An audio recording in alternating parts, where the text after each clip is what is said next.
तो मैंने आपको पहले ही बताया था कि जो भी पढ़ने वाले हैं वो दो पार्ट में होता है कि एक पैटर्न वाइज होता है, स्पेसिफिक नंबर्स के लिए वो एप्लीकेबल होता है, एंड एक जनरल मेथड्स होती है कुछ। तो स्पेसिफिक मेथड्स बहुत सारी भी होती है, पर हम सभी चीज़ें अगर ऐसे याद करने बैठे कि सभी स्पेसिफिक पे बहुत ज़्यादा कॉन्सेंट्रेशन करें तो वो एक टाइम पे याद रखना ही मुश्किल हो जाता है कि लिमिटेशन होती है उन मेथड्स की, राइट, उन टेक्निक्स की, उन ट्रिक्स की वो लिमिटेशन है पर्टिकुलर नंबर्स के लिए। तो जो मेन है वही इंपॉर्टेंट मैंने यहाँ पे डिस्कस करे हैं।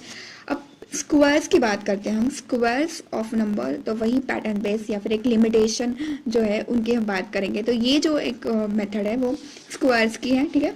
इंस्टेंटली हम स्क्वायर निकाल सकते हैं किन नंबर्स के लिए जिनके यूनिट डिजिट में 5 है। तो जहाँ पे भी हमें यूनिट डिजिट में 5 दिख रहा है और उसका स्क्वायर करना है, बस इस मेथड को हम लगा देंगे। इसमें वो जो है ना एकाधी पूर्वेणा, तो एकाधी पूर्वेणा मीन्स एक से अधिक ज्यादा, one more than previous one, वो जो है वो इसी वो जो सूत्रा है वो इसी टेक्निक में आएगा, राइट। तो यहाँ पे हमें करना क्या है, 5 है यूनिट डिजिट पे, बस 25 लिख दो आंख बंद करके, हो गया।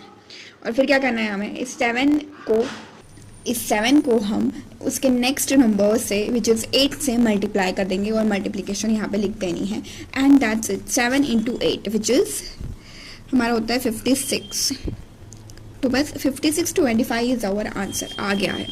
25 की बात करें हम तो 2 × 3 होता है 6, और हमने लास्ट में 25 लिख देना है, 625 इंस्टेंट आंसर। 5 मीन्स 25 हम लिख देते हैं, एंड 3 × 4 इट्स नेक्स्ट नंबर से हमें मल्टीप्लाई करना है which is 12। So 12 25 is our answer. 95 की बात करें सो 9 × 10 होता है 90, and this is 25, so 90 25 is our answer.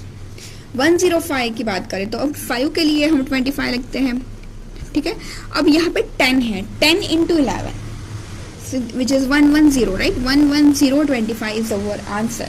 तो ये जो है वो हमारी यूनिट डिजिट में अगर 5 है उनका हमें स्क्वायर करना है किसी भी नंबर का, तो इसके ये जो है मेथड हम एकाधी पूर्वेणा, एक से अधिक ज़्यादा, प्रीवियस वन से एक ज़्यादा, ये जो है वो यहाँ पे यूज़ होता है। आप कोई भी नंबर ऐसा ले सकते हो जिसका यूनिट डिजिट पे 5 हो, और आप इंस्टेंटली उसे क्या कर सकते हो, कैलकुलेट कर सकते हो। अब देखिए ऐसा ही एक है पैटर्न, और वो है 11 स्क्वायर का। अगर 11 की कुछ हमें दिखता है कि 11 स्क्वायर या 11 स्क्वायर, 11 स्क्वायर, तो कुछ नंबर्स ऐसे होते हैं जिनकी एक पैटर्न बन जाता है at the end of the day, at the end of the thing, तो वो हम डिस्कस कर लेंगे। तो ऐसे जब पैटर्न हम थोड़े याद रख लेंगे, अच्छा, तो हमें क्लिक हो जाना चाहिए। जैसे अब 5 को, अब आपने कोई भी नंबर देखा, 75 है, 85 है, 35 है, तो आपको क्लिक होना चाहिए कि ये इसका स्क्वायर हम कैसे इन अ फ्यू सेकेंड निकालेंगे, राइट। ओके, तो देखिए ऐसा ही यहाँ पे क्या है, 121, ठीक है, ये इसका स्क्वायर होता है।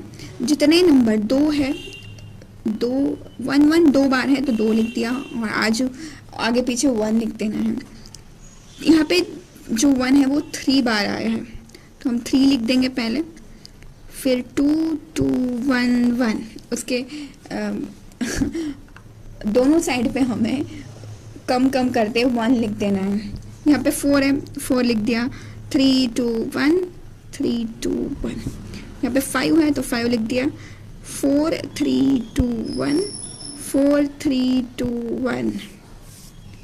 This is 6, so 5 4 3 2 1, this is 5 4 3 2 and 1। तो ये एक पैटर्न होता है हमारा 1 1।